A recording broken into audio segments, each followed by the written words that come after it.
Hi friends, எல்லோரும் எப்படி இருக்கிறீங்க? நாங்கள் பார்த்தீங்கன்னா காலையிலேயே ஒரு பக்கெட்டை தூக்கிட்டு எங்கே போகிறோன்னு பார்த்தீங்கன்னா, கோயம்புத்தூரில் இருக்கிற மீன் மார்க்கெட்டுக்கு தாங்க. நாங்கள் வந்து அடிக்கடி மீன் மார்க்கெட் வரமாட்டேன், மேக்ஸிமம் பக்கத்துலேயே எடுத்துக்குவேன். இந்த மாதிரி என்றைக்கா ஒரு நாளைக்கு எங்கள் வீட்டில் சரி வா நம்ம மீன் மார்க்கெட் போகலான்னு கூப்பிடுவார். அந்த அன்றைக்கி பார்த்தீங்கன்னா காலையில் நேரமாக 6 மணிக்கெல்லாம் போக ஆரம்பிச்சிருவோம், 7 மணிக்கெல்லாம் எடுத்துகிட்டு வந்துடலாம். இதுக்கு மேலே வீடியோ காட்டக்கூடாதுன்ட்டாங்க, அதை எடுக்கலைங்க, என்ட்ரன்ஸ் மட்டும்தான் எடுத்தேன். இப்போ பார்த்தீங்கன்னா வாங்கிட்டு வீட்டுக்கு வந்தாச்சு. வீட்டுக்கு வந்ததும் சரி உட்காந்து பின்னாடி பக்கம் உட்காந்து தான் பொறுமையாக கழுவுவேன்.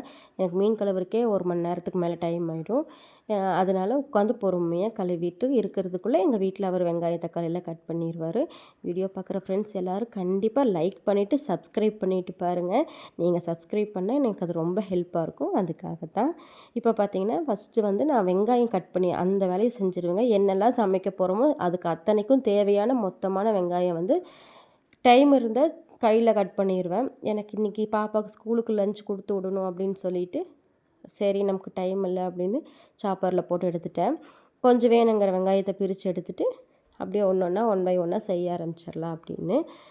ஆனால் நம்ம மார்க்கெட்டில் மீன் எடுக்கிறக்கும் இங்கே பக்கத்தில் எடுக்கிறக்கும் பெரிய வித்தியாசம்லாம் எனக்கு தெரியலைங்க. ஏன்னா அங்கே வந்து நம்ம வெட்டுறக்கு சார்ஜ் பண்ணுறாங்களா, அதுக்கு இதுக்கும் மேக்ஸிமம் ஈக்குவலாக தான் போயிடுது. இப்போ பார்த்தீங்கன்னா பிரியாணிக்கு தாளிக்கலான்னு சொல்லிட்டு பெரிய வெங்காயம், பச்சை மிளகா, கொஞ்சமாக சின்ன வெங்காயம் 1க்கு 2ஆக அரைச்சி போட்டுருவேங்க. அது நல்லா எண்ணெயில் பொன்னிறமாக மாறுற வரைக்கும் நல்லாவே ப்ரௌன் ஆகிற வரைக்கும் விடுவேன். என்ன அர்ஜென்ட்டில் சமைச்சாலும் இந்த ஒரு இது மட்டும் நான் பொறுமையாக எடுத்து செஞ்சுருவேன். ஏன்னா எனக்கு அப்போ தான் பிரியாணி செஞ்ச மாதிரியே இருக்கும். அந்த நமக்கு பிரியாணி கலர் கொடுக்கறது நல்ல ஒரு இது ஒரு டேஸ்ட்டு கொடுக்குறதும் பார்த்திங்கன்னா இந்த மாதிரி நல்ல கலர் மாறுற வரைக்கும் வெங்காயம் கண்டிப்பாக விடணும், அதுதான். அதுக்கப்புறமா அப்படியே தக்காளி, இஞ்சி பூண்டு பேஸ்ட்டெல்லாம் போட்டுட்டேன். எப்பவும் பிரியாணி செய்கிற மாதிரி தான், அதனால பெருசாக எடுக்கலை. போட்டுட்டு இதுவும் நல்லா மசிஞ்சு வர வரைக்கும் கொஞ்சம் நேரம் பரட்டிக்கிட்டேன். நம்ம சாப்பரில் போட்டு எடுக்கலாம், கொஞ்சம் சீக்கிரமாகவே மசிஞ்சிரும். நல்லா கொஞ்சம் எண்ணெய் பிரிஞ்சதுமே என்ன பண்ணலாம், கறி போட்டுட்டு அதுக்கப்புறமா சிக்கன் போட்டு முடிச்சதும் மிளகா பொடி மட்டும்தாங்க போடுவேன், வேறு எதுவும் போட மாட்டேன். இன்றைக்கி வந்து என்னென்னா நான் வந்து கரம் மசாலா வீட்டில் நான் எனக்கு அரைச்சிக்குவேன். அது போடலான்னு ரொம்ப நாள் நினச்சிட்டு இருந்தேன். சரி இன்றைக்கி போடலாம் அப்படின்னு சொல்லிட்டு. அதுக்கு பார்த்திங்கன்னா ஒரு 100 கிராம் பக்கம் பட்டை எடுக்கிறேன் அப்படின்னா, கிராம்பு வந்து ஒரு 30 கிராம் 40 கிராமுக்கு தான் கிராம்பு நிறையா போட வேணாம். அதே மாதிரி ஒரு 30 கிராமுக்கு கல்பாசி, அதே மாதிரி அன்னாச்சி பூ பார்த்திங்கன்னா ஒரு 10-20 கிராம், அதுக்கு மேலே அன்னாச்சி பூவும் போடக்கூடாது. 100 கிராம்கெல்லாம் இந்த அளவு தாங்க. கொஞ்சமாக ஒரு கை சோம்பு, கொஞ்சம் பாதாம் முந்திரி போடுறதுனா போடலாம், நான் போடுவேன். ஏன்னா மற்றபடி கிரேவிக்கு எல்லாத்துக்கும் நான் இந்த தூள் தான் யூஸ் பண்ணுவேன். அதனால் கொஞ்சம் சீரகம், மிளகு நம்ம போடுறது தெரியக்கூடாது. மிளகு அதிகமாகிடுச்சுன்னா அப்புறம் அது பிரியாணிக்கு நல்லா இருக்காது.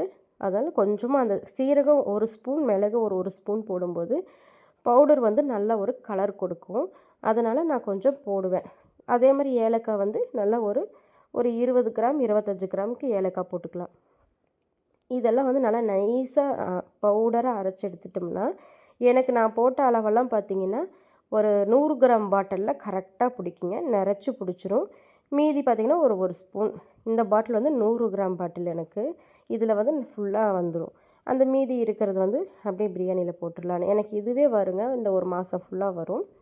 அவ்வளோதான், வேறெல்லாம் எதுவும் நான் கடையில் வாங்கி போட மாட்டேன், இது மட்டும்தான் யூஸ் பண்ணுவேன். இப்போ மீதி இருக்குது பாருங்கள், கொஞ்சமாக மீதி நிற்கிது. இதை வந்து அப்படியே பிரியாணியில் போட்டுடலாம்.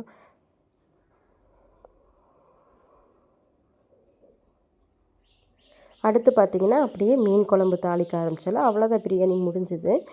இப்போ வந்து மீன் குழம்பு கடுகு வெந்தயம் பொரிஞ்சதும் கொஞ்சமாக சின்ன வெங்காயம் முழுசாக இருக்கிற வெங்காயம் கொஞ்சம் போடுவேன். அது ஒரு 2 நிமிஷம் போல் அப்படியே அது எண்ணெயில் ஃப்ரை ஆகட்டும்.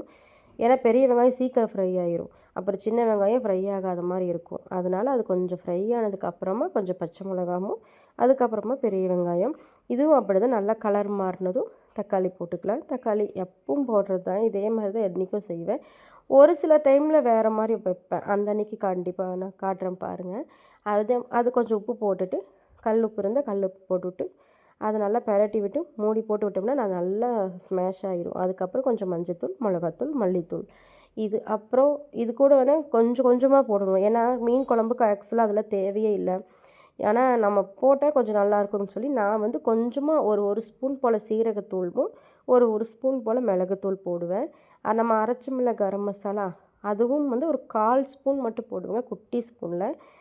அதாவது இது நம்ம போடுறதே தெரியாத மாதிரி லைட்டாக தான் போடணும் இந்த 3மே. ஏன்னா மீன் குழம்போட ஃப்ளேவர் அப்புறம் மாறிடும். அதனால வந்து லைட்டாக போட்டால் கொஞ்சம் டேஸ்ட்டாக இருக்கும். அதனால தான் இஞ்சி பூண்டே பார்த்திங்கன்னா தட்டி இடித்து போட்டால் நல்லாயிருக்கும். அதை நான் இன்றைக்கி எனக்கு டைம் இல்லாதனால நம்ம பிரியாணிக்கெல்லாம் அரைச்சது போக, மீன் பரட்டுறக்கெல்லாம் எடுத்தது போக எனக்கு மீதி ஜாரில் இருந்தது. அதை வந்து கொஞ்சமாக தண்ணி ஊற்றி நல்லா கலந்து அதவே ஊற்றிட்டேங்க. அதுவே போதும். ஏன்னா மீன் குழம்புக்கு நமக்கு இஞ்சி பூண்டு தேவையில்லைம்பாங்க. ஆனால் போட்டால் கொஞ்சம் நல்லாயிருக்கும். அதில் இடித்து போடுவேங்க. நான் அப்படி தான் செய்வேன். இன்றைக்கி வந்து இந்த மாதிரி இதுவே எனக்கு கரெக்டான அளவாக இருந்தனால அதையே ஊற்றியாச்சு. நல்லா இதில் பெரட்டி நம்ம எண்ணெயில் கொஞ்சம் நேரம் 2 நிமிஷம் பெரட்டினதுக்கப்புறமா புளி நம்ம ரெகுலராக எவ்வளோ போடுமோ ஒரு சின்ன உருண்டை புளி வந்து கரைச்சி வச்சுருந்து புளி போடலாம். அப்படி இல்லைன்னா மாங்காய் போட்டு வைப்பேன். மாங்காய் கிடைக்கல அப்படின்னா தான் புளி ஊற்றுவேன். புளி கொஞ்சம் கரைச்சி ஊற்றிட்டு அதுக்கு வேணுங்கிற தண்ணியும் வச்சு அதை மூடி போட்டு நல்லா ஒரு 10 நிமிஷம் போல் வேக விடலாம். அந்த 10 நிமிஷம் வேகிறதுக்குள்ளே கொஞ்சமாக தேங்காய் அரைச்சி ஒரே ஒரு கீத்து போல் தேங்காய் கட் பண்ணி நைஸாக பேஸ்ட்டு மாதிரி அரைச்சி அதையும் அந்த குழம்போடு மிக்ஸ் பண்ணிவிட்டு வேணுங்கிற தண்ணி, இதுக்கப்புறம் எவ்வளோ தண்ணி நம்ம குழம்புக்கு வேணுமோ, ஏன்னா நல்லா ஒரு 20 நிமிஷம் வேகணுங்க.